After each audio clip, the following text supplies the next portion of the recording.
Halo Sobat Civikus, perkenalkan nama saya Joko Chandra dari program studi Pendidikan Kewarganegaraan Universitas Palangkaraya. Di video kali ini saya akan menjelaskan perkembangan demokrasi di Prancis.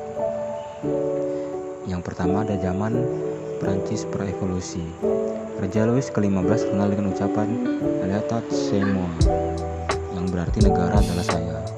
Hal ini menjelaskan bahwa ia adalah raja yang absolut, paling berkuasa pada saat itu. Hal ini membuat banyak golongan tidak menyukainya, kemudian menentangnya. Yang selanjutnya di bidang politik, sejak pemerintahan Louis ke-13, Prancis menjalankan pemerintahan yang absolut. Artinya kekuasaan tidak dibatasi Undang-Undang Dasar. Ciri-ciri pemerintahan Raja Louis ke-15 yang absolut ini ada 4. Yang pertama ada memerintah tanpa UUD, kedua ada memerintah tanpa DPR, ketiga ada memerintah tanpa kepastian dan kekuasaan hukum, dan terakhir yang keempat memerintah tanpa anggaran belanja yang pasti. Selanjutnya di bidang ekonomi terjadi krisis keuangan sehingga rakyat menderita karena dibebani berbagai pajak yang sangat tinggi seperti pajak tanah, pajak gandum, dan pajak anggur. Hasil pajak itu tidak digunakan untuk kepentingan negara, melainkan untuk kepentingan raja dan kerabat-kerabat istana misalnya. Adanya pertimbangan pembayaran pajak yang terlalu tinggi antara kaum bangsawan, pendeta, dan rakyat biasa semakin memperparah keadaan ekonomi masyarakat pada saat itu. Dan yang terakhir di bidang sosial terjadi perbedaan kelas sosial antara rakyat dan keluarga istana, atau biasa dibilang kaum bangsawan. Karena keluarga istana dalam kemewahan sedangkan rakyat harus menanggung penderitaan. Selanjutnya di latar belakang revolusi berkembangnya paham rasionalisme dan Aufklärung. Paham-paham muncul setelah adanya gerakan Renaissance dan humanisme yang menentang kekuasaan kaum gereja di Eropa.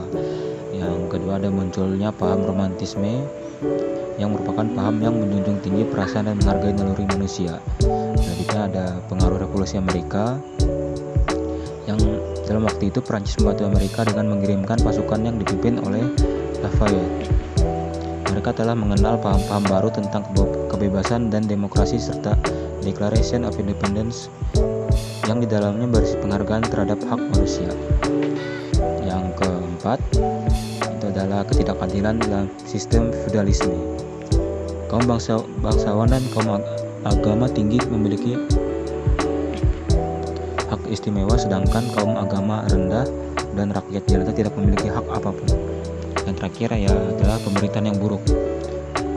Louis ke-16 yang kurang cakap dan kurang berwibawa sehingga rakyat tidak segan padanya walaupun dia adalah seorang diktator.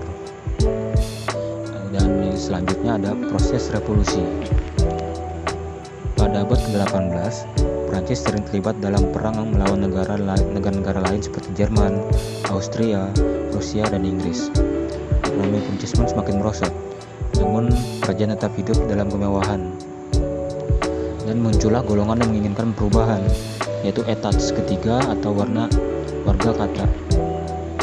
kota, yaitu sebagian besar adalah golongan petani.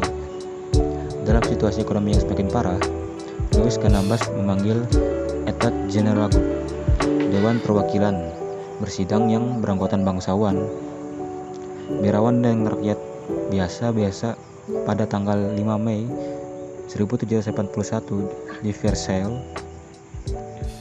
Antara ketiga golongan tersebut tidak terdapat kesepakatan tentang cara pemungutan suara karena ketimpangan jumlah anggota, yaitu bangsawan 300 orang, biarawan 300 orang, dan rakyat biasa 600 orang. Akhirnya dibentuk Assemblée Nationale Constituante pada tahun 1979 yang dipimpin oleh Mirabeau, seorang bangsawan yang memihak rakyat biasa. Kemudian dewan tersebut membentuk undang-undang. Tersiar desas-desus bahwa raja memerintahkan tentara untuk membubarkan dewan tersebut. Akibatnya, kemarahan memuncak pada 14 Juli 1789. Penduduk Paris menyerbu penjara Bastille yang dianggap sebagai simbol keabsolutan pemerintah. pemerintah yang dipegang oleh golongan ketiga, yaitu rakyat biasa, dan dibentuk pasukan keamanan nasional dan dewan rakyat. Disusunlah Undang-Undang Prancis pada tahun 1791 yang dibuat oleh Partai Feuillant dan Partai Jacobin.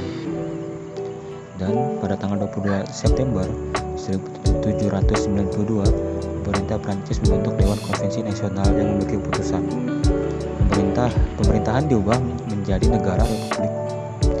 Raja Louis ke-16 dan istrinya dijatuhi hukuman mati dengan guillotine pada 21 Januari 1793. Pemerintahan diubah menjadi diktator dan dibentuklah pemerintahan teror sejak April 1793. Pemerintahan teror dibubarkan kemudian dipegang oleh Dewan Konvensi Nasional dan berhasil membentuk pemerintahan direktorial pada tahun 7.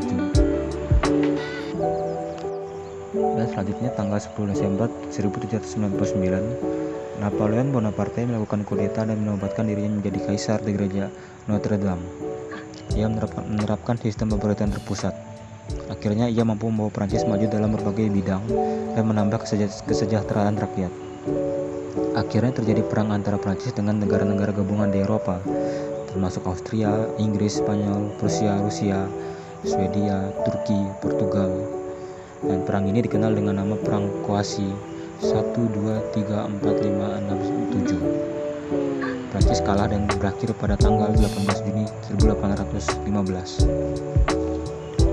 Dan dampak terjadinya revolusi Prancis ini ada 3 di bidang politik, ekonomi, dan sosial. Pertama, di bidang politik adalah berakhirnya pemerintahan absolutisme.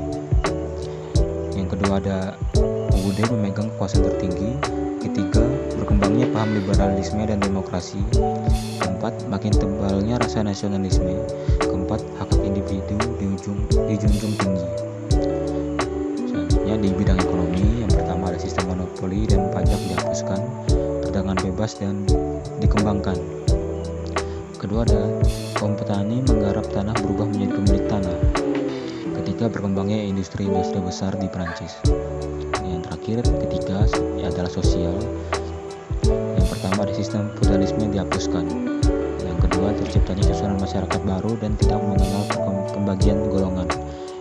Ketiga, ada pendidikan merata untuk seluruh lapisan masyarakat. Dan terakhir, keempat, adanya perlindungan hukum bagi seluruh masyarakat. Sekian penjelasan mengenai proses demokrasi Prancis dari saya. Terima kasih.